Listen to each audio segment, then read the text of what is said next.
በስመ አብ ወወልድ ወመንፈስ ቅዱስ አሐዱ አምላክ። እግዚአብሔር የሚወዳችሁ እናንተም የምትወዱት አይንተ እግዚአብሔር አበው ካህናት፣ ሊቃውንተ ቤተክርስቲያን፣ የእግዚአብሔር ልጆች ምእመናን፣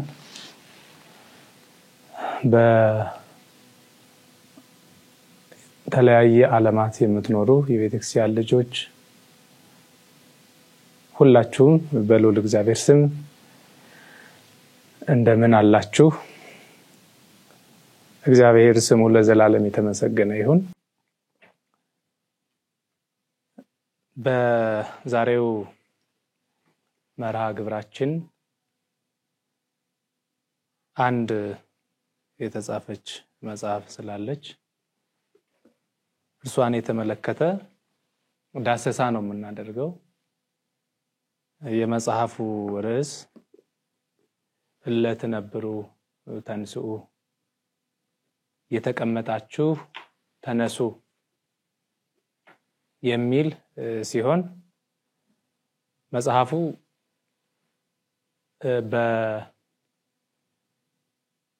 በቤተክርስቲያን ውስጥ የሚታዩ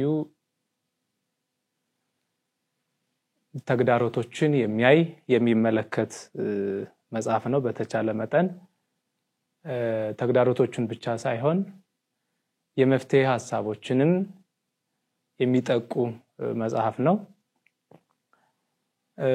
መጽሐፉ ሁላችንም በአንድነት ቅድስት የሆነችውን ንጽሕት የሆነችውን ሐዋርያዊት የሆነችውን ኩላዊት የሁሉ የሆነችውን ቤተክርስቲያን ስርዓቷንና ሕጓን፣ ቀኖናዋን፣ ትውፊቷን አክብረን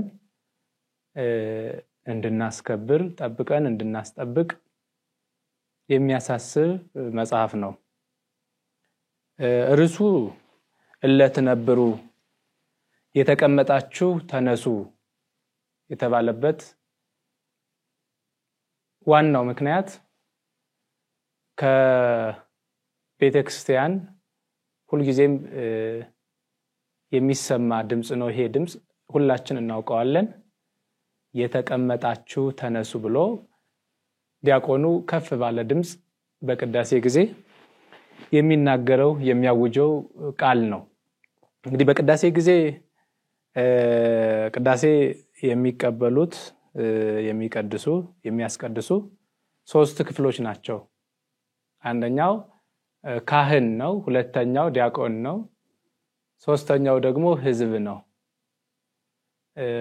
ካህኑ ይካ የሚለውን የሚያሳይ ነው።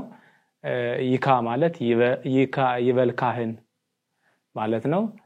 ዲያቆኑ ደግሞ ይዲ ይበል ዲያቆን ማለት ነው።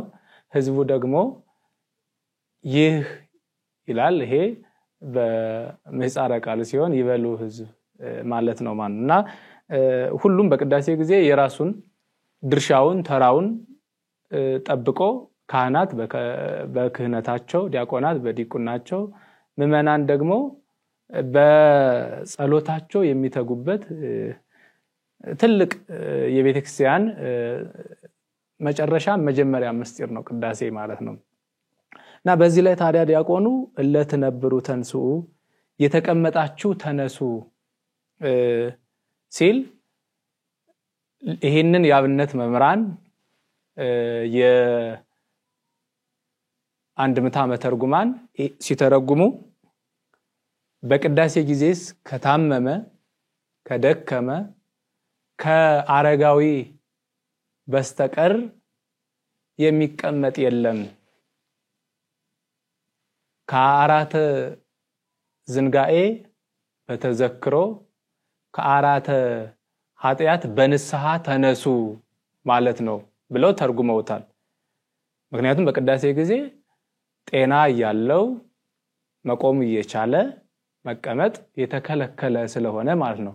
ለዚህ የተቀመጣችሁ ተነሱ ሲባል ከአራተ ኃጢአት በንስሐ፣ ይሄ ማለት አራት ማለት አልጋ ነው። በኃጢአት አልጋ ላይ የተኛችሁ ተነሱ፣ እግዚአብሔርን በመርሳት አልጋ ላይ የተኛችሁ እግዚአብሔርን በማሰብ ተነሱ። ተዘክረው ማለት እግዚአብሔርን ማሰብ ማለት ስለሆነ ማለት ነው። እንግዲህ ይሄ መጽሐፍ እንድጽፍ ዋና ምክንያት የሆነኝ ከጊዜ ወደ ጊዜ የቤተክርስቲያኒቱ ተግዳሮት መከራ እየጨመረ በመምጣቱ የቤተክርስቲያን መከራ ደግሞ በዚህ ዘመን ልዩ የሚያደርገው ውስጣዊ መሆኑ ከውስጥ የመነጨ መሆኑ ከቀደሙት ዘመናት ልዩ ያደርገዋል እና እንደ አጠቃላይ በዚህ መጽሐፍ ውስጥ የሚታየው ውድቀት ወይም ድቀትና ትንሳኤ መውደቅና መነሳትን የምንመለከትበት መጽሐፍ ነው። ለተነበሩ ተንሱ የሚለው መጽሐፍ ማለት ነው። እንግዲህ ስለ ድቀት ስንመለከት መውደቅ የተጀመረው በመላእክት ዓለም ነው። ድቀት የሚለውን ቃል ስንመለከት ከእግዚአብሔር ክብር መጉደል፣ ከእግዚአብሔር መራቅ፣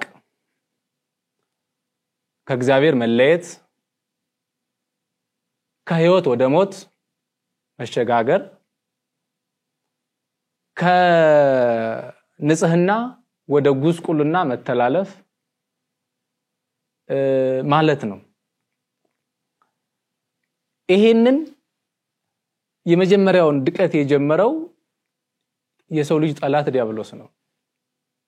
ዲያብሎስ ሊቃውንት ያብነት መምራን ስሙን ሲተረጉሙ ዲያብሎስ ማለት ውዱቅ ሩቅ እምጸጋ እግዚአብሔር ከእግዚአብሔር ጸጋ የራቀ የወደቀ ይሉታል። ስሙን ሲተረጉሙ ዲያብሎስ የሚለውን ስም ሲተረጉማ ዲያብሎስ እንግዲህ የወደቀው እዛው እንደተፈጠረ ነው። መጽሐፍ እንደሚነግረን በዕለተ እሁድ ነው የተፈጠረው። መልአክ ነው። በዕለተ እሁድ እዛው በተፈጠረበት ዕለት የውድቀት ሐሳብ አነሳ። ይሄ ማለት ነው አምላክ ነኝ የሚል ያልሆነውን ነኝ ያላደረገውን አደረኩ በማለት በትዕቢት አምላክ ነኝ ስላለ እግዚአብሔር ደግሞ በመለኮቱ በአምላክነቱ ቀናኢ ስለሆነ ዲያብሎስን እንዲዮ ከክብር አውርዶታል፣ ከማዕረጉ ሽሮታል። ይሄንንም ቅዱሳት መጻሕፍት ስለ ዲያብሎስ መውደቅ በተለያየ መልክ ይገልጻሉ። ለምሳሌ ነብዩ ዳዊት በመዝሙር 81 ቁጥር 7 ላይ ወከመ አሐዱ እመላእክት ተወድቁ ከመላእክት እንዳንዱ ተወድቃላችሁ ይላል። ይሄ ከመላእክት አለቆች መካከል አንዱ የሆነው ዲያብሎስ እንደወደቀ እናንተም ተወድቃላችሁ ብሎ የዲያብሎስን መውደቅ ዛሬም ኃጢአት ለሚሰሩ ሰዎች ምሳሌ አድርጎ ይጠቅሰዋል። ኃጢአት አትስሩ፣ በደል አትስሩ እያለ ነብዩ ዳዊት ይናገራል ማለት ነው። እንዳትወድቁ እያለ እርሱ ብቻ አይደለም የወደቀው ዲያብሎስ ብቻ ሳይሆን እርሱን የሚከተሉት ሁሉ ወድቀዋል። ይህንን መጽሐፍ ይነግረናል። ስለራሱ መውደቅ ብቻ ሳይሆን ራሱ እሱን ሰይጣንን የተከተሉትም እንደወደቁ በራእየ ዮሐንስ ምዕራፍ 12 ቁጥር 9 ጀምረን ስንመለከት ዓለሙን የሚያስተው እርሱም ዲያብሎስ የተባለው ሰይጣን ወደቀ፣ ከእርሱ ጋራም መላእክቶቹ አብረውት የነበሩት ወደቁ፣ ተጣሉ ወደ ምድር ይላል። ስለዚህ እርሱን የሚከተሉት ሁሉ ወድቀዋል ማለት ነው። ይሄ ድቀተ ዲያብሎስ በመባል ይታወቃል። ከዲያብሎስ መውደቅ በኋላ እግዚአብሔር በዲያብሎስ በሰይጣን ቦታ የሰው ልጅ ተካው። የሰው ልጅ ፈጠረው በአርአያውና በአምሳሉ አድርጎ ማለት። ዲያብሎስ አስቀድሞ ስለወደቀ በርሱ ቦታ በርሱ ክብር ሰይጣን በሰው ልጅ ቀንቶ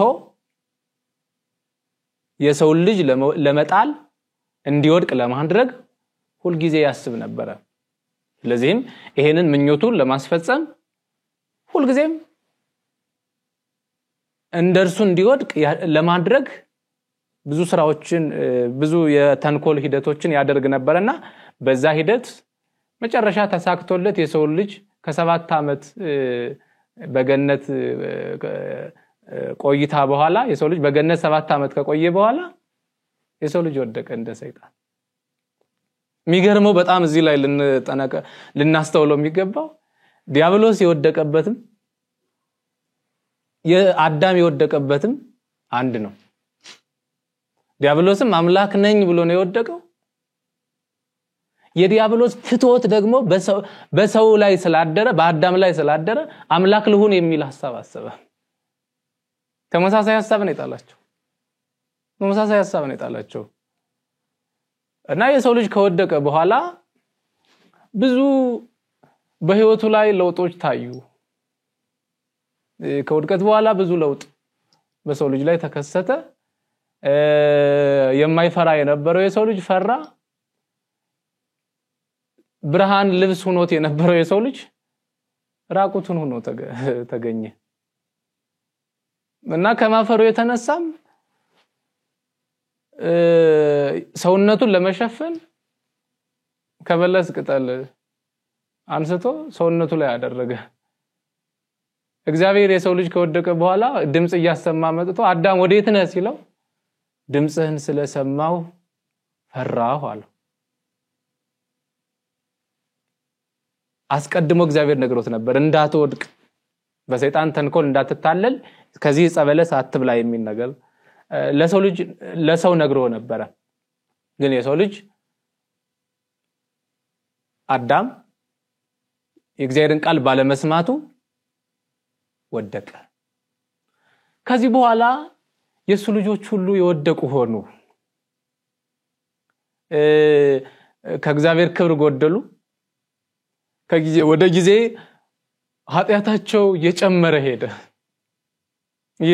ሄደ እንደውም በ10ኛው ትውልድ በኖህ ዘመን የተከናወነው ነገር በጣም የሚያሳዝን ነው በጣም ልብ የሚሰብር ነው እግዚአብሔር በጣም ስለተቆጣ ከ8 ነፍሳት ብቻ አስቀርቶ ሌሎችን በሙሉ አጠፋቸው ምክንያቱም አብዛኛው ህዝብ በዝሙት ወድቆ ነበር ተው አትዘሙቱ እያለ ቢነግራቸው ሊሰሙ አልቻሉም ህዝቡ ኖህን ሊሰሙት አልቻሉም ስለዚህ እግዚአብሔር ይሄ ህዝብ በኃጢያቱ በበደሉ መቀጣት አለበት ብሎ የኃጢያት ደሞዝ የሆነውን ሞትን ወደ ሰው ልጆች አመጣ የጥፋት ውሃ አዘነመ የጥፋት ውሃ የምን ውጤት ነው ካል የዝሙት ውጤት ነው ይሄ ብቻ አይደለም እግዚአብሔር የጥፋት ውሃን ካዘነመ በኋላ እንደገና አንድ አባት ተነሳ ይሄ አባት የአዲሱ ትውልድ አባት ነው አብርሃም ይባላል አብርሃም ከተነሳ በኋላ እግዚአብሔርን መፍራት እግዚአብሔርን ማምለክ እግዚአብሔርን መከተል መልካም እንደሆነ በመታዘዝ አሳየ ለትውልዱ ግን የሚገርመው በአብርሃም ዘመን የነበሩ ሰዎች አሁንም ኃጢያት ይሰሩ ነበር ኃጢያት በደል ያደርጉ ነበር በተለይ የሰዶምና የገሞራ ሰዎች ይሄንን ባደረጉ ጊዜ እግዚአብሔር በደላቸው ጩኸታቸው ወደርሱ ስለደረሰ ክፋታቸው ወደርሱ ስለደረሰ ከሰማይ እሳትን አዘነበ ሁለተኛ ትውልድ ጠፋ ከሰማይ እሳትን አዝንሞ 3 ሰዎችን ብቻ አስቀረ 3 ሰዎችን ብቻ ሎጥን 2 ልጆች እነዚህ ብቻ ሲቀሩ ሌላውን በሙሉ አጠፋው ሌላውን በሙሉ በእሳት የኃጢያቱን ዋጋ እንዲያገኝ አደረገው ከዚህ በኋላ ደግሞ አሁንም የአብርሃም ልጆች እግዚአብሔርን ያመለኩ በእግዚአብሔር ቤት በእግዚአብሔር ትእዛዝ እየኖሩ ሳለ በድንገት በያዕቆብ በአብርሃም በልጅ ማለት ነው በያዕቆብ ዘመን አዲስ ረሃብ ተከሰተ ይሄ ረሃብ የሚገርመው በጣም አሳዛኝ ረሃብ ነበር እየተመለከትን ያለነው ስለ ውድቀት ነው አጠቃላይ ዳሰሳውን እንየው ነው በያዕቆብ ዘመን ረሃብ ስለሆነ ሰዎች ወደ ግብጽ ወረዱ ይሄ መጽሐፍ ቅዱስ ይነግረናል ወደ ግብጽ ከወረዱ በኋላ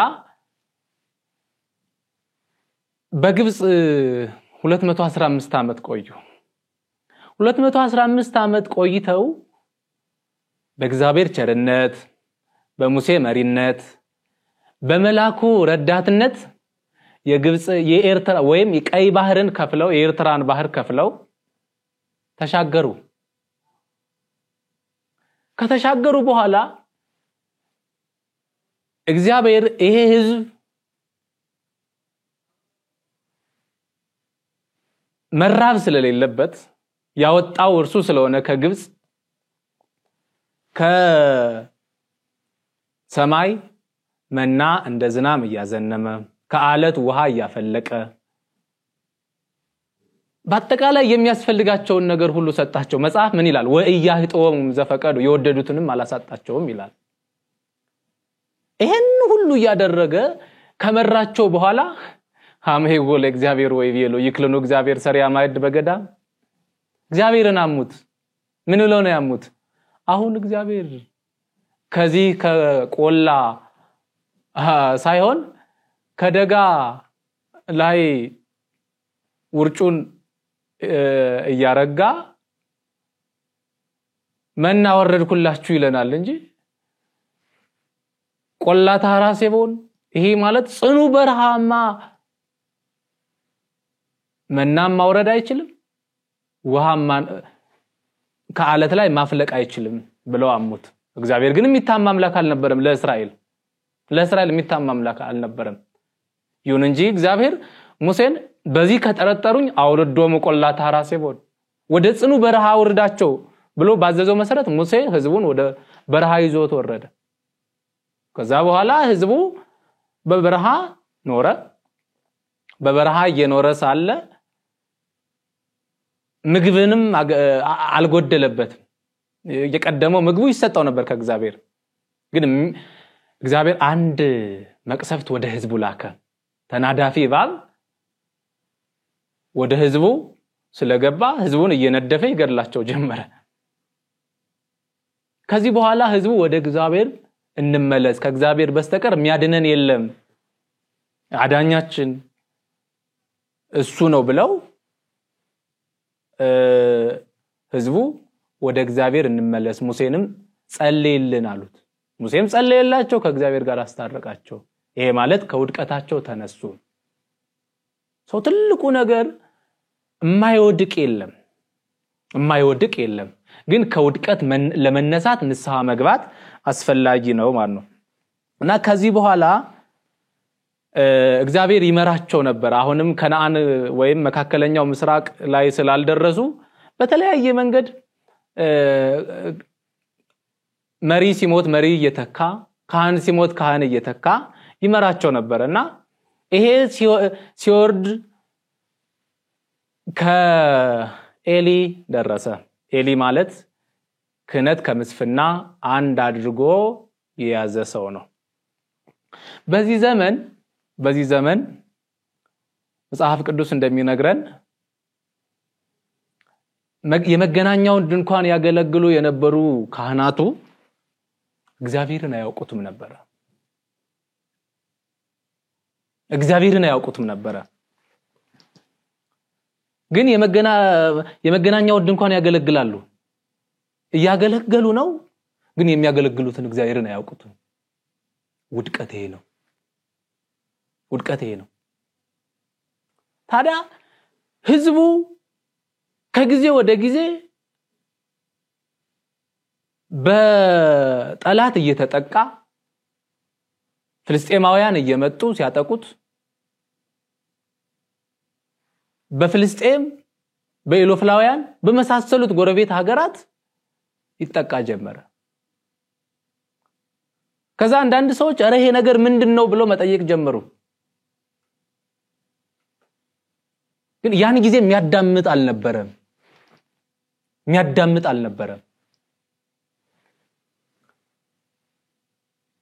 ይህ የህዝቡ ጭንቀት የየዕለት ጭንቀት ነበር። የዘውትር ጭንቀታቸው ነበር። በዙሪያቸው ያሉ አህዛብ ያስፈሯቸዋል። ስለዚህ በጣም ይጨነቃሉ። በእግዚአብሔር ቤት ደግሞ ካህናቱ ዘወትር ኃጢአት ይሰሩ ነበር። ተመልከቱ፣ እግዚአብሔር ከህዝቡም ከቤተ መቅደሱም ራቀ።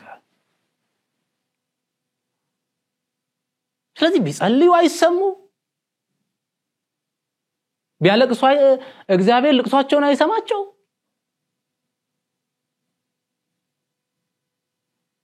በጣም እስራኤል ፈተና ውስጥ ወደቁ። ይህ የካህናቱ ተግባር ክፉ የሚሰሩት ስራ የሚገርመው በጣም መጽሐፍ ቅዱስ እንደሚነግረን በቤተ መቅደሱ ዝሙት ይፈጽሙ ነበር። ይሄ በመገናኛው ድንኳን የማይገባ ስራ ይሰሩ ነበር። ይህ ነገር ለኤሊ ለካህኑ ደረሰው። ያንተ ልጆች ናቸው ይሄን ያደርጋሉ፣ ገስጻቸው ተብሎ ተነገረው። ማን? ኤሊ ግን ለልጆቹ አይደለ፣ ከእግዚአብሔር ይልቅ ልጆቹን መገሰጽ አልፈለገም። እንዲሁ ዝም ብሎ አይ እንደዚህ የሚባል ነገር አለ ብሎ አለፈው። ነገሩ ግን የሚታለፍ አልነበረም። የካህናቱ ኃጢአት ወደ ህዝቡ ደረሰና ህዝቡ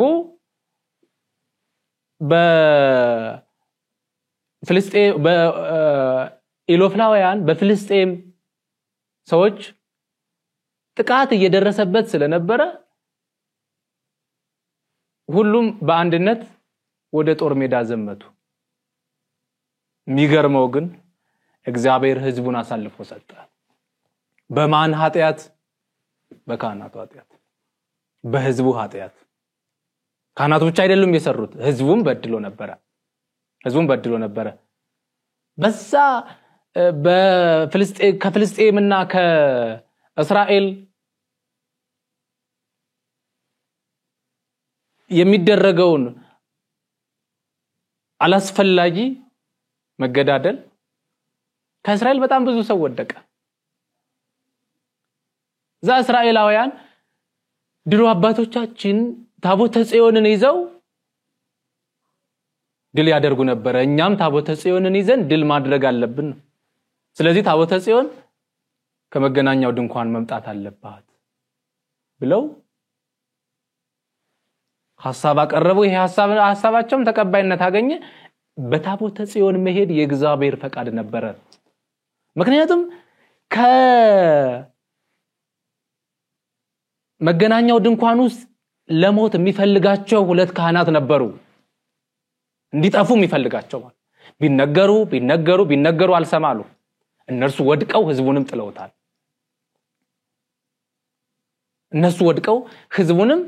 ከእግዚአብሔር አርቀውታል።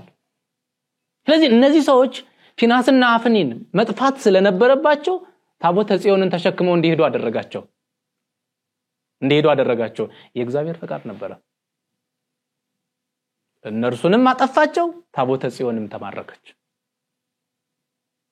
የፍልስጤም ኃይል አይደለም ይሄን ያደረገው፣ የኃጢአታቸው ውጤት ነው። ከዚህ በኋላ ነው እስራኤል እየተማሩ ሄዱ። መከራ ያስተምራል። ከውድቀት ለመነሳት ብዙ ትምህርቶች አሉ እና ከትምህርት ከሚሰጥ መካከል አንዱ መከራ ነው። መከራ አስተማራቸው፣ ወጡ። ከዛ መከራም እግዚአብሔር አሻገራቸው ማን የሚባል ስለተገኘ ነብዩ ሳሙኤል ቅን አገልጋይ የእግዚአብሔር ታዛዥ ስለተገኘ ማለት ከዚህ በኋላ በየጊዜው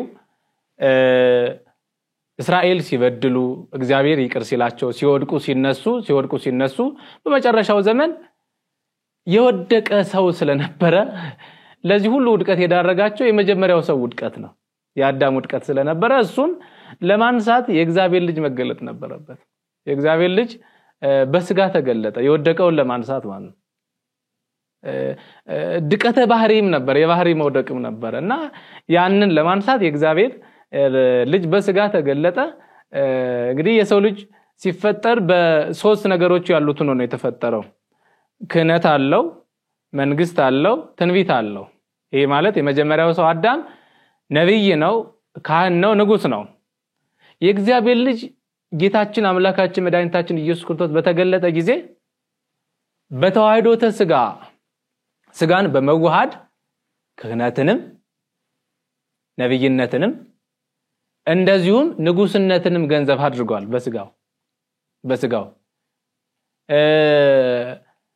ነብይ ስለመሆኑ ነብዩ ሙሴ ይደሎ ለነብይ መዊት በአፋ ዘንበለ በኢየሩሳሌም ለነብይ በኢየሩሳሌም ነው እንጂ ከኢየሩሳሌም ውጪ መሞት አይገባውም ብሎ ራሱ ጌታችን ኢየሱስ ክርስቶስ ከመናገሩ በፊት ቅድመ ልደተ ክርስቶስ ማለት ነው ነብይ ያነስለክሙ እግዚአብሔር መሐዊክሙ ዘከማይ ወሎቱ ስምጎ እግዚአብሔር ከወንድሞቻችሁ መካከል ነብይ ያስነሳላቸዋል እርሱንም ስሙት ብሎ ተናገረ የነብዩ ቃል ስለተፈጸመ እግዚአብሔር ነብይነትንም ክህነትንም ገንዘብ አደረገ ክህነቱንም አንተ ካህኑ ለዓለም በከመሲመቱ ለመልከጼዴቅ እንደ መልከጼዴቅ ያለ ካህን አንተ ነህ ብሎ ነብይ ዳዊት አስቀድሞ ተናግሮለታል ንጉስ መሆኑንም ታላቁ መልአክ ቅዱስ ገብርኤል ወደ ድንግል ማርያም መጥቶ ወይዎ እግዚአብሔር መንበረ ዳዊት አቡሁ ወይነግስ ለቤተ ያዕቆብ ለዓለም እግዚአብሔርም የዳዊት የአባቱን መንግስት መንበር ይሰጠዋል ለዘላለምም ይነግሳል መንግስቱም አያልፍም ማለት ይሄን የሚናገረው ለማን ነው በስጋ ስለሚገለጠው ስለ እግዚአብሔር ልጅ ስለ ጌታችን ስለ ኢየሱስ ክርስቶስ ነው እነዚህ ሶስት ነገሮች ወሳኝ ናቸው ክህነት መንግስት ትንቢት የመጀመሪያው ሰው ይዟቸው በጸጋ ተሰጥተውት የተፈጠረ እነዚህን ይዞ ነው ማለት ነው እነዚህ ናቸው ጌታችን ኢየሱስ ክርስቶስ እነዚህን በስጋው ገንዘብ ያደረገው ይሄ ማለት ነብይ ሆነው እንደ ነቢያት ሀብተ ትንቢትን ተቀብሎ አይደለም በተዋህዶ ነው እንደ ካህናት ሀብተ ክህነትን ተቀብሎ አይደለም በተዋህዶ ተስጋ ነው እንደ ነገስታት ቅባ መንግስትን ተቀብቶ አይደለም በተዋህዶ ተስጋ ነው በተዋህዶ ተስጋ ነው እንጂ ቀድሞ ንጉስ ነው ነብይነት ማለት ምን ማለት ነው ያለፈውንና የሚመጣውን ማወቅ ንጉስነትም በዓለምን መግዛት ማስተዳደር ነው ይሄንንም መጽሐፍ ቅድመ ተዋህዶ ከስጋው በፊት ንጉስ መሆኑን እግዚአብሔርስ ንጉስ ውቱም ቅድመ ዓለም ሳይፈጠር ንጉስ ነው ይለዋል ግን ይሁን እንጂ የሰው ልጅ የእግዚአብሔር ልጅ ስለሆነ በስጋው ነገሰ ይባላል በስጋ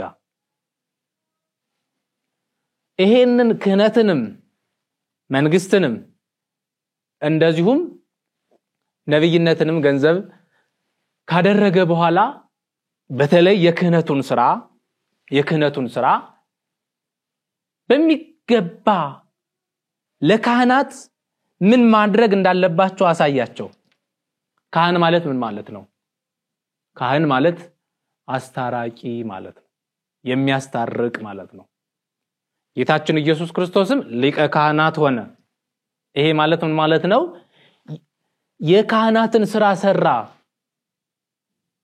እዚህ ላይ በደንብ ልንመለከተው የሚገባን ነገር ክህነት ከወደቅንበት የምንነሳበት ስለሆነ እግዚአብሔር እኛን ለማንሳት በተገለጠ ጊዜ የክህነት ስራ ሰርቷል የመንግስትነትም ስራ ሰርቷል የመስዋዕትነት ስራም ሰርቷል ይሄ ማለት በቤተክርስቲያን አነጋገር ከወይነ በግ ከወይነ ንጉስ ከወይነ ካህን በግ መሆን ካህን መሆን ንጉስ መሆን በሌላ አገላለጽ ግብረ መንግስት ግብረ ክህነት ግብረ መስዋዕት እነዚህን አንድ ጊዜ በአንድ ሰዓት በአንድ ቅጽበት ቀራንዮ መስቀል አደባባይ ላይ ነው የሰራው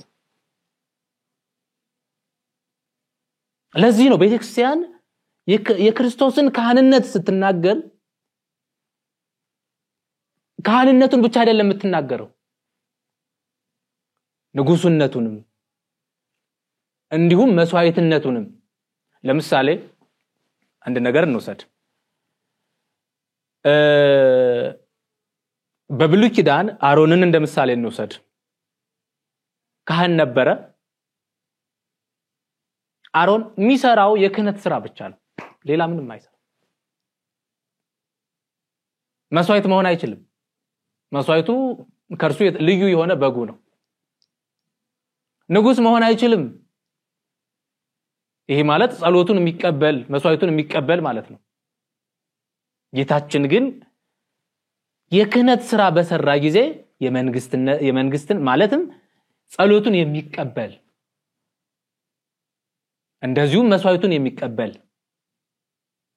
ስራ ሰርቷል ይሄንንም ስራ ሰርቶ ከፈጸመ በኋላ ወይቤ ተፈጸመ ሁሉ ተፈጸመ አለ ከእንግዲህ በኋላ የክህነት ስራ አልሰራም ይላል ከእንግዲህ በኋላ የማስታረቅ ስራ አልሰራም በዮሐንስ ወንጌል ምዕራፍ 17 ላይ ምንድነው ግብረ ዘዋብከን ይፈጸምኩ እንድሰራው የሰጠኝን ስራ ሰርቼ ፈጸምኩ አባቶይ እንድሰራው የሰጠኝን ስራ ሰርቼ ፈጸምኩኝ ይሄ ማለት የማስታረቅ አገልግሎቱን ፈጽሜያለሁ ይያለ ነው አንዳንዶች ያልተረዳቸው ሰዎች የክርስቶስን የክህነት የማስታረቅ ነገር በተናገሩ ሰዓት በጣም ቃልላፊ ይናገራሉ ይሄ ተገቢ አይደለም ጌታ በቀራንዮ በመስቀል ላይ 3 ነገሮችን ሰርቷል እኒህን በደንብ ትኩረት ማድረግ አለብን 3 ነገሮች ማለት በተደጋጋሚ እንደ ተናገርኩት የመንግስትነት ስራ ማለትም በቀኝ የተሰቀለው ወንበዴ ፈያታዊ ዘይማን ማለት ነው አንድ ጸሎት አቅርቦ ነበር ያቀረበው ጸሎት ምንም ይለው በመንግስትህ አስበኝ ነው በመንግስትህ አስበኝ የኢትዮጵያ ኦርቶዶክስ ተዋሕዶ ቤተክርስቲያን ያብነት መምራን ይሄ ቃል ልዩ ትርጉም አለው ለዚህ ቃል ማለት አስበኝ አለ እንጂ አሳስበኝ አላለም አሳስበኝ ወይም አማልደኝ አላለም አስበኝ ነው ያለው ማሰብና ማሳሰብ ይለያያል ዳግመኛ በመጣ ጊዜ በመንግስት አስበኝ ጌታ ደግሞ ዳግም እስከሚመጣ ድረስ አይደለም እንትን ያለው እውነት እልሃለሁ ዛሬ ከኔ ጋር እንዳለ ነገ በገነት ትኖራለህ ነው በዛው ዕለት የመንግስትነት ስራ ሰራ በዛው ዕለት በገነት ማኖር የሚችል በመንግስቱ የሚያስብ ንጉስ ፈራጅ ስለሆነ ነው ማለት ስለዚህ ክህነቱን መንግስቱን ከመስዋዕትነቱ ለይተን ማየት የለብንም ይሄንንም ሊቁ ቅዱስ ባስልዮስ የቅዱስ ባስልዮስ ወንድም ቅዱስ ጎርጎርዮስ በሃይማኖተ አበው ምዕራፍ 36 ላይ ከቁጥር 26 ስንመለከት ለሊሁ ሰዋኢ ወለሊሁ ተሰዋኢ ወለሊሁ ተወካፍ የመስዋዕት እርሱ የሚሰዋ በግ ነው እርሱ የሚሰዋ ካህን ነው እርሱ መስዋዕትን የሚቀበል ንጉስ ነው ይላል ስለዚህ 3 ነገሮችን ማለት ነው ወደ ክህነቱ እንምጣ ይሄን ሁሉ ነገር ሰርቶ ከፈጸመ በኋላ ለቅዱሳን ሐዋርያት የማስታረቅን አገልግሎት ሰጣቸው እንዲያስሩ እንዲፈቱ እንዲናዘዙ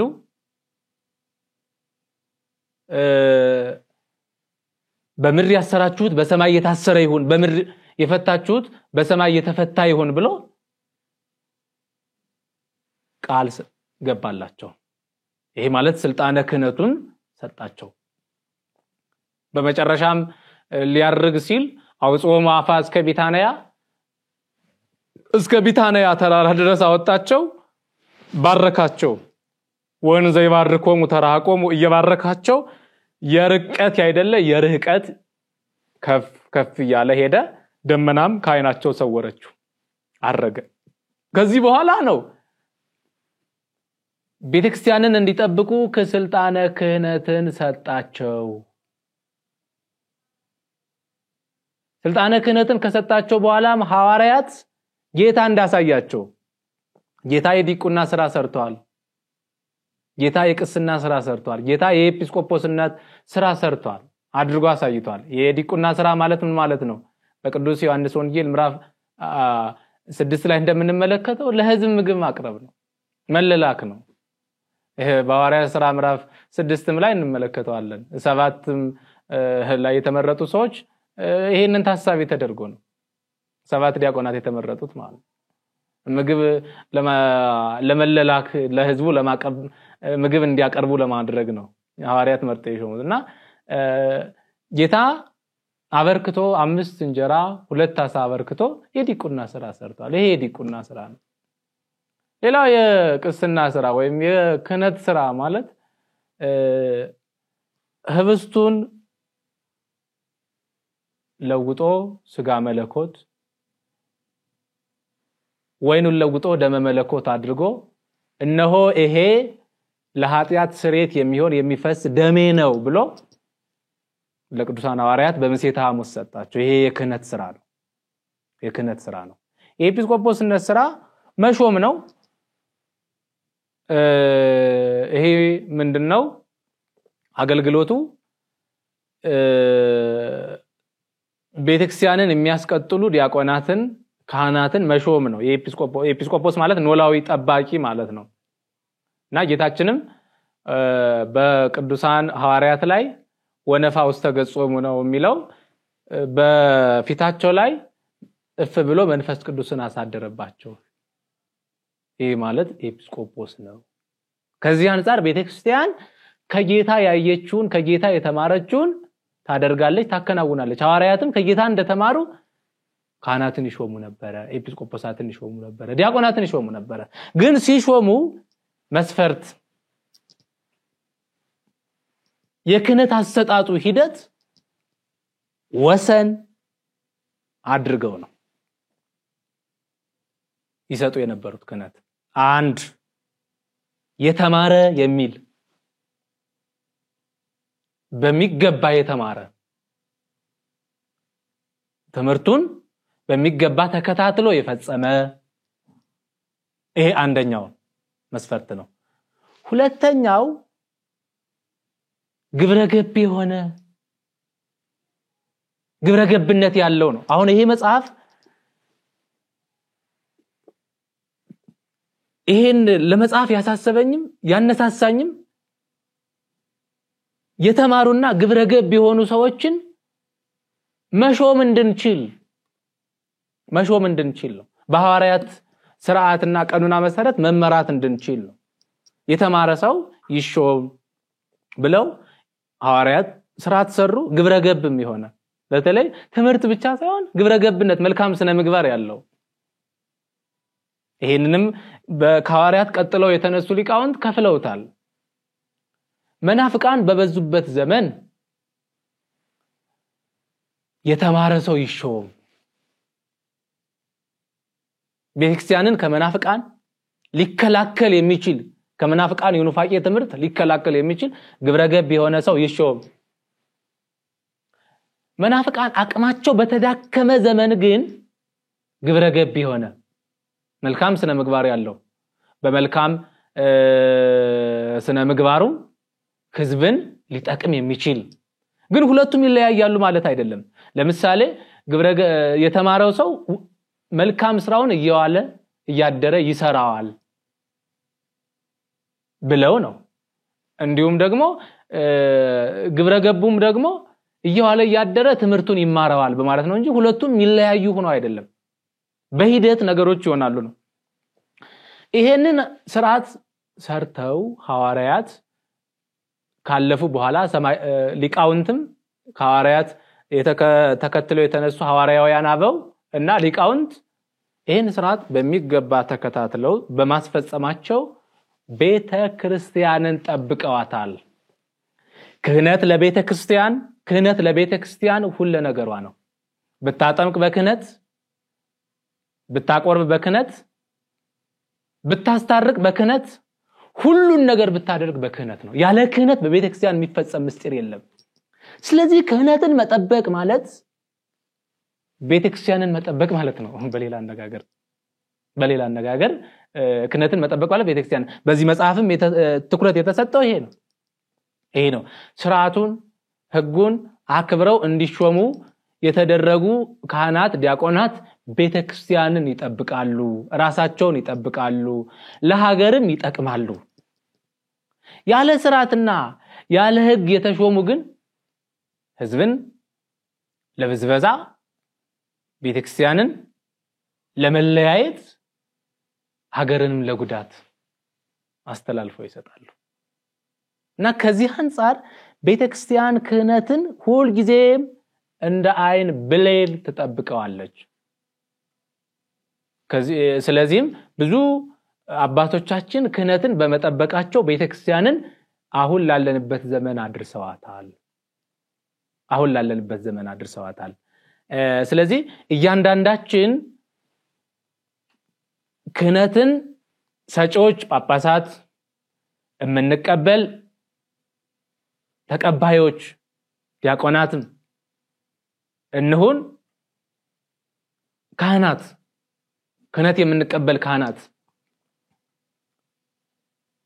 በህግና በስርዓት እናድርገው ቤተክርስቲያንን የምንወዳት ከሆነ በዚህ ሰዓት የቤተክርስቲያን የፈተና ምንጭ የሆነው በዚህ መጽሐፍም ላይ ልዩ ትኩረት ተሰጥቶ እንደተጻፈው የክህነት አሰጣጣችን መስፈርት ያላሟላ መሆኑ ነው የክህነት አሰጣጣችን ሂደት መስፈርቱን የሐዋርያትን መስፈርት የሊቃውንትን መስፈርት ያሟላ አይደለም ከዚህ አንፃር ቤተክርስቲያን ለልዩ ጥቃቶች እየተጋለጠች ነው ያለችው እባካችሁን ያብነት መምራን ክህነት እንደ ብድር ገንዘብ ሲበዘበዝ ሄዳችሁ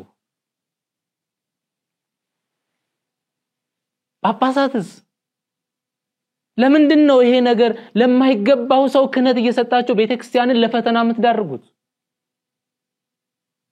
ክህነት እኮ ለሚገባው ሰው ነው የሚሰጠው አቃቤ ምስጢር ለሚጠብቅ ለተማረ ግብረገብ ለሆነ ነው የሚሰጠው ቤተክርስቲያንን የምንጠብቅ የቤተክርስቲያንን አንድነት ለማስቀጠል ፍላጎት ካለን ዛሬ ክህነታችንን እንጠብቀው ክህነትን በኃይል የሚነጥቁ ስልጣነ ክህነትን በጉቦ በመሳሰሉ ነገሮች የሚወስዱ የሚቀበሉ ሰዎች ነገ ለቤተክርስቲያንም ለሀገርም አይጠቅሙም ለራሳቸውም አይጠቅሙም ስለዚህ ክህነትን ለሚገባ ሰው እንስጥ በዚህ ዘመን እጅግ በጣም ቤተክርስቲያን እየተጎዳችበት ያለው አንዱ የክህነት አሰጣጣችን ሂደት ነው እንዴት ከተሰራው ስርዓት ቢያንስ እንኳን የተወሰኑት እንዴት አሟልተን አንሰጥም ይሄ ሁሉ ህዝብ እኮ በልዩ ምክንያት የሚጨነቀው አብዛኛው ከኛ በመነጨ ችግር ነው ምንም ማደባበስ አያስፈልግም ከኛ ይመነጨን ስለዚህ በመጽሐፍም ውስጥ ይሄንን ታሳቢ ተደርጎ የተዘጋጀ መጽሐፍ ነው እለተነብሩ ተንሱ የተቀመጣችሁ ተነሱ የሚለው ስለዚህ የክህነት ውድቀት አጋጥሞናል የክህነት ውድቀት ይሄ ክህነታዊ ውድቀት ክህነታችንን ካለመጠበቃችን የተነሳ መጥቶ ለሄደው ለጠየቀው ሁሉ ከመስጠታችን የተነሳ ክህነት በሚገባው ልክ ያስከበር ነው አይደለም ክህነትን ባዋረን ነው ቁጥር ቤተክርስቲያንን እናዋርዳታለን ይሄ ማለት ነው ቤተክርስቲያን ለልዩ ልዩ ፈተና እንድትጋለጥ እናደርጋታለን። ስለዚህም ክህነትን እንጠብቅ። አሰጣጡ ላይ እሱ ላይ መጥነን ሰፍረን አንተ ትበቃለህ፣ አንተ ቆይ እስኪ ትምህርት ተማር፣ ግብረ ገብነት ይኖርህ። እንዴ በጢሞቴዎስ ላይ እኮ የተገለጸው ይሄ እኮ ነው። አንድ ሰው ለክህነት የሚያበቁት መስፈርቶች አሉት እኮ። የማይሰክር፣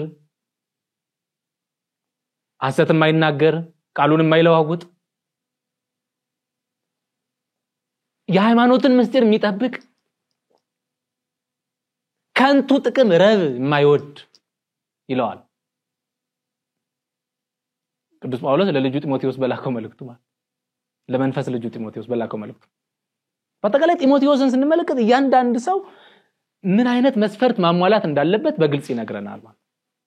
እነዚህን ታሳቢ አድርገን እንስጥ መስፈርቶች።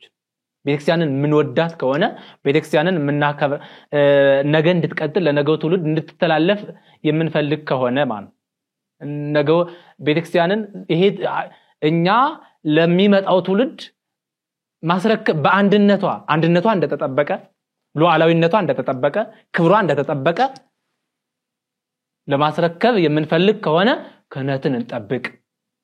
ክህነትን ካልጠበቅንስ ምን ይከሰታል? ይሄ የሚታወቅ ነው፣ ግልጽ ነው። አንድ ያለ ሕግና ያለ ስርዓት የተሾሙ ሰዎች በህዝብ ዘንድ የመሰማት የመደመጥ እድል የላቸው። አይሰሙም። ቢናገሩ አይሰሙ፣ ለማስታረቅ ቢሄዱ አይሰሙ፣ አይደመጡም፣ አይሰሙማ። ሕግና ስርዓት ነው እንድንሰማ የሚያደርገን። እንድንደመጥ መደመጥ ከንግግር ክህሎት አይደለም የሚመጣው። ንግግር ከመቻላችን ካለመቻላችን አይደለም መደመጥ የሚመጣው፣ ከእግዚአብሔር ነው መደመጥ የሚመጣው ከእግዚአብሔር ነው። መሰማት ሰዎች እንዲሰሙን የሚያደርግ እግዚአብሔር ነው እንጂ አቀላጥፈን ስለተናገርን የንግግር ክህሎት ስላለን አይደለም። ያደንቀን ይችላል ግን አይሰማንም፣ አያዳምጠን። ማዳመጥ የልብ ነው። ማዳመጥ ማለት የሰማናው የተናገርነውን ቃል ተግባራዊ ሲያደርግልን ነው። ያለ ሕግና ያለ ስርዓት የተሾሙ ሰዎች የመደመጥ የመሰማት አቅም የላቸውም፣ አይሰሙም፣ አይደመጡም። የቀደሙ አባቶቻችን ግን ይሰሙ ነበር፣ ይደመጡ ነበር። በጣም የሚገርማችሁ አንድ ታሪክ ላስታውሳችሁ። ታሪክ ባንድ በቀደሙት ዘመናት በአፄ ዮሐንስና በአፄ ምኒልክ ዘመነ መንግስት ሁለቱ ትላልቅ ባለስልጣናት አለመግባባት ውስጥ ይገባሉ። አለመግባባት ተከሰተ በመካከላቸው እና አለመግባባት በተከሰተ ጊዜ እንደምታውቁት የኛ ሀገር ነገር ሁሉ ነገር ወሬኞች፣ ሰውን ከሰው ለማጣላት የሚፈልጉ አካላት ሁለቱን ሰራዊቶቻቸውን አሰልፈው እንዲዋጉ አደረጓቸው። ይሄ በተከናወነ ሊከናወን ከዛም የተሰለፈ ኃይል አለ፣ ከዚህም የተሰለፈ ኃይል አለ። በሁለቱ መካከል የነበሩት አባቶች ይሄን ቃል ሰሙ። አፄ ዮሐንስና አፄ ምኒልክ ሊዋጉ ጨርሰዋል የሚል ወሬ ሰሙ። አባ ገብረ ጻድቅና አባ አኑን የሚባሉ አባቶች ሳይውሉ ሳያድሩ አፄ ዮሐንስም ሳይልካቸው ተነስተው ማንንም ሳይፈሩ ምኒልክ ጋር ገቡ። ካህናት ናቸው፣ ምንም አይነት ተልእኮ የላቸውም። ገብተው ለአፄ ምኒልክ ምን አሏቸው? አሁን እርሶ ይሄንን የንጹሃንን ደም ቢያፈሱ ምን ይጠቀማሉ? ታረቁ። የሰው ደም የክርስቲያን ደም መፍሰስ የለበትም። ሁለቶችም ወንድማማቾች ናችሁ። ሁለታችሁ ተስማምታችሁ መኖር እንዴት ያቅታችኋል ብለው ሲናገሯቸው እኔማ እርቅ እንዴት እጠላለሁ።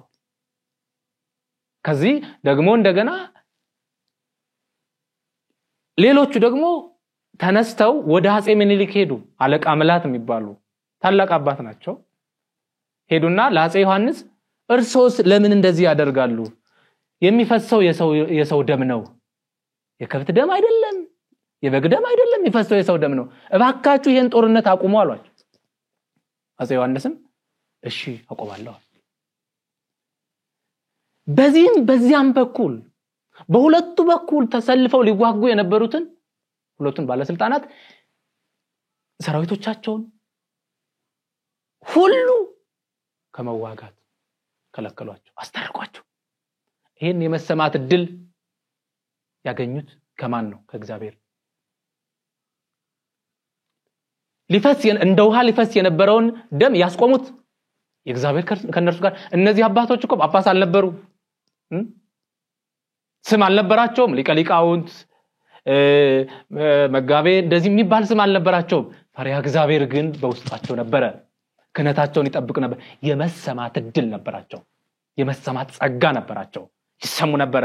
ቢናገሩ ይሰማሉ። በሕግና በስርዓት ስለተሾሙ። በሕግና በስርዓት ያልተሾሙ ሰዎች ግን አይሰሙም። ምክራቸው አይሰማም። ልክ እንደ አኪጦፌል ማለት እንደዚህ አይሰሙም። ስለዚህ የመሰማት ድል እንዲኖረን፣ በህዝብ ዘንድ የመታመን ድል እንዲኖረን ሕገ ቤተክርስቲያንን፣ ስርዓተ ቤተክርስቲያንን አክብረን ስልጣነ ክህነትን እንስጥ፣ አክብረን ስልጣነ ክህነትን እንቀበል። ከዚህ ይሄንን ካደረግን ቤተክርስቲያንን ከልዩ ልዩ ፈተና እንታደጋታለን ነው። ሌላው በዚህ ዘመን በጣም የወደቀ የአብነት ትምህርት ነው። የአብነት ትምህርት በዚህ ዘመን ወድቀዋል። የአብነት መምህራንም እንደ ሙዚየም ዕቃ ከመጋረጃ በስተጀርባ ተሰውረዋል። ለዚህ ሁሉ ምስቅልቅል ምንድነው? አሁን እያየነው ያለው ምስቅልቅል አንዱ ተነስቶ እኔ የገሌ ጳጳስ ካልሆንኩ፣ እኔ የገሌ የዚህ አካባቢ ካልሆንኩ የሚለው ነገር ሁሉ የተከሰተው የአብነት መምህራን ከወንበራቸው፣ ከክብራቸው፣ ከማዕረጋቸው አለመገኘታቸው ይሄን አምጥቶታል። የአብነት ትምህርት ለምንድን ነው የወደቀው በዚህ ዘመን ብለን ስንመለከት እንግዲህ የአብነት ትምህርት ለኢትዮጵያ ኦርቶዶክስ ተዋሕዶ ቤተክርስቲያን በጣም ሁሉ ነገሯ ነው ማለት ይቻላል። እንዲህ ይሄ ነው ብቻ ማለት ለመግለጽ ያስቸግራል። ቤተክርስቲያን ከተመሰረተች ጀምሮ ያለ ትምህርት አልኖረችም። በትምህርት ነው ሁሉ ነገር የምታደርገው፣ በትምህርት ነው ሁሉ ነገር የምታከናውነውና የአብነት ትምህርት ብዙ መልካም የሆኑ ነገሮች ለቤተክርስቲያንም ለሀገርም አስገኝቷል። ለሀገርም ለምሳሌ ታላላቅ የኢትዮጵያ ቅርሶች የአብነት ትምህርት ውጤቶች ናቸው። እንደ ቅዱስ ላሊበላ ያሉ፣ እንደ አክሱም ጽዮን ያሉ ድንቅ ስራዎች፣ የኪነ ጥበብ ስራዎች የአብነት ትምህርት ውጤቶች ናቸው። ያን ጊዜ የነበሩ የአብነት መምህራን ትምህርቱን አሳድገውት ስለነበረ ይሄንን ኪነ ጥበብ በኪነ ጥበብ የታገዘ በጣም ውብ የሆነ መቅደስ፣ ውብ የሆነ ለዓለም የሚገርም ነገር ሰርተዋል። የአብነት መምህራን ቤተክርስቲያኗን ይመሯት ስለነበረ ከእግዚአብሔር በታች ቤተክርስቲያኗ በአብነት መምህራን እጅ ትመራ ስለነበረ መከራውን ሁሉ ማለፍ ችላለች። እንመልከት። ቤተክርስቲያን በአብነት መምህራን ከእግዚአብሔር በታች ስልጣን በተሰጣቸው በአብነት መምህራን ከ1800 ዓመት በላይ ተመርታለች። የአብነት መምህራን ቤተክርስቲያኗን መርተዋታል። በዚህ ዘመን ውስጥ እጅግ በጣም የሚገራርሙ ኩነቶች ተከናውነዋል። እነዚህ ኩነቶች ቤተክርስቲያን በጣም የሚፈታተኑ ነበሩ። ለምሳሌ የዩዲት ጉዲትን ዘመን የ40ውን የመከራ ዘመን ብንመለከት በጣም ፈታኝ ዘመን ነበረ። 40 ዘመን ሙሉ ፈተና ነበረ። ያንን 40 ዘመን በጥበብ ቤተክርስቲያንን ሊያሻግሯት የቻሉ ከእግዚአብሔር መንፈስ ቅዱስ በታች የአብነት መምህራን ናቸው። ይሄ ብቻ አይደለም። በ15ኛው መቶ ክፍለ ዘመን አዲስ ክስተት ተከሰተ። ለተከታታይ 15 ዓመታት እጅግ በጣም ፈታኝ ወቅት ነበረ ያንንም በጥበብ አለፉት ያብነት መምራን እግዚአብሔር ረድቷቸው በትምህርት የታገዘ አመክንዮ የሆነ አመራር ይሰጡ ስለነበረ ልዩነት ሳይፈጠር መከፋፈል ሳይከሰት ቤተክርስቲያንን አንድነቷን አስጠብቀው አሳለፋት ያ የመከራ ዘመን የሚገርማችሁ ከ15 አመቱ የወረራ ዘመን በኋላ ሌላ አዲስ ክስተት ደግሞ ተነሳ ይሄ ማለት የሚስዮናውያን እንቅስቃሴ በጣም ጨመረ በዚህ ጊዜ በጣም አጠቃላይ የኢትዮጵያ ኦርቶዶክስ ተዋሕዶ ቤተክርስቲያን ወደ ሮማ ካቶሊክ መቀላቀል አለባት የሚል ኃይል የተቀላቀለበት ማስፈራራት ያለበት እንቅስቃሴ ተጀመረ ምክንያቱም በ15 አመቱ የመከራ ዘመን ያገዙ ኃይላት ስለነበሩ በዛ ተጠግተው ይሄንን አድርጉልን ብለው በኃይል መጡ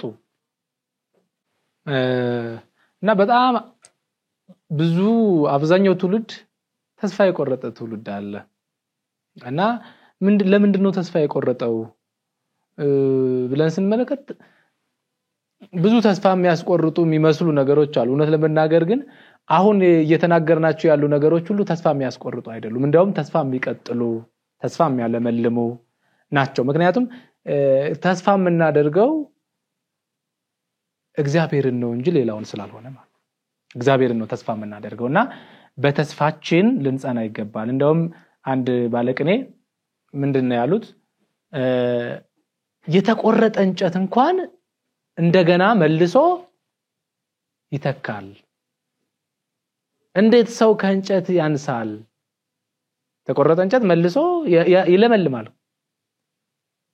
ሰው በሚያየው ነገር ተስፋ መቁረጥ የለበትም ማንኛችንም ብንሆን ተስፋ መቁረጥ የለብንም ነው ሌላው በዚህ መጽሐፍ ውስጥ አጠቃላይ ውድቀቶች ናቸው እና መፍትሄዎች ከውድቀት ለመነሳት የተዘረዘሩ መፍትሄዎች አሉ እነሱ ናቸው የተዘረዘሩትና በዚህ ሂደት ውስጥ የምንመለከተው የኛን ውድቀት እንጂ ቤተክርስቲያን ውድቀት አይደለም ቤተክርስቲያን መቼም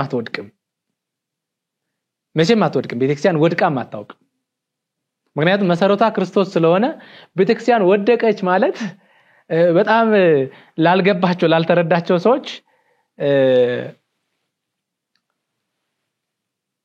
መሰረቱ ተናግቷል ማለት ነው ቅዱስ ጳውሎስ አንተ ሙሴ ታነጽክም ወዲ በመሰረተ ነቢያት ወሐዋርያት እናንተስ በነቢያትና በሐዋርያት መሰረት ላይ ታንጻቸዋል የማይዘኑም ራስ ጌታችን ኢየሱስ ክርስቶስ ነው ይላል ስለዚህ የቤተክርስቲያን ራስ ክርስቶስ ከሆነ መሰረቷ ጽኑ ስለሆነ መቼም አትወድቅም ግን በመሳሌ እንግለጸው አንድ ዛፍ ሲንቀሳቀስ ነፋስ ሲያንቀሳቀሰው ማለት ነው ቅርንጫው ቅጠሉ ይወድቃል የወራ ቅጠል ማለት